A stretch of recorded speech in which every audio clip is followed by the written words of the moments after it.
Hello everyone, welcome to Bong and bento. আমি দিশা। আজকে টোকিওতে lunch করার এক্সপিরিয়েন্স শেয়ার করব তোমাদের সাথে। লাঞ্চ করতে চলে গিয়েছিলাম ওবন্দে গোহান বলে একটা রেস্টুরেন্টে। জাপানের সব রেস্টুরেন্টের বাইরেই এইরকম স্যাম্পল রেপ্লিকা রাখা থাকে, যেটা দেখে সবাই ডিসাইড করে আর বুঝতে পারে ভেতরে কি কি পাওয়া যায়।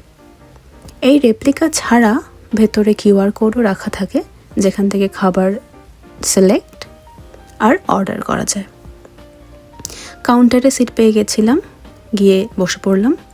নিচে সব রেস্টুরেন্টের মধ্যেই থাকে এরকম একটা বাস্কেট, যেখানে নিজের ব্যাগ, ফোন, এই সব ছোটোখাটো জিনিসগুলো রাখা যায়।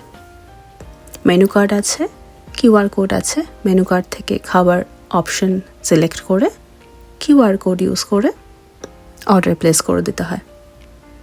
কিছুক্ষণ ওয়েট করতে না করতেই খাবার চলে এসেছিল।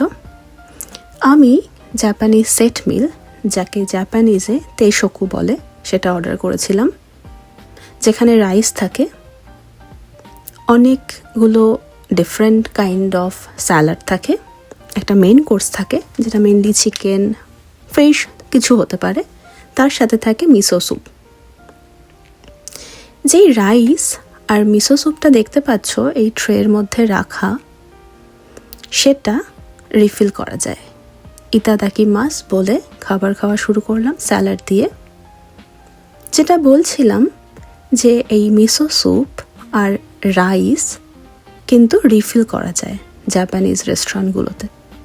পাশে কাউন্টারে রাইস কুকারে দুটো টাইপের রাইস, তার সাথে মিসো স্যুপের কন্টেনার থাকে, যেখান থেকে নিজে গিয়ে নিয়ে আসতে হয় যার যতটা ইচ্ছে। হোটেলের স্টাফরা, রেস্টুরেন্টের স্টাফরা খাবার সার্ভ করার সাথেই বিলটাও টেবিলে প্লেস করে দিয়ে যায়। আমাদের এই দুটো সেট মিলের দাম পড়েছিল 3600 ইয়েন মতন। সামনে কাউন্টার থাকে, ওখানে গিয়ে বিল পেমেন্ট করতে হয়। Thanks for watching.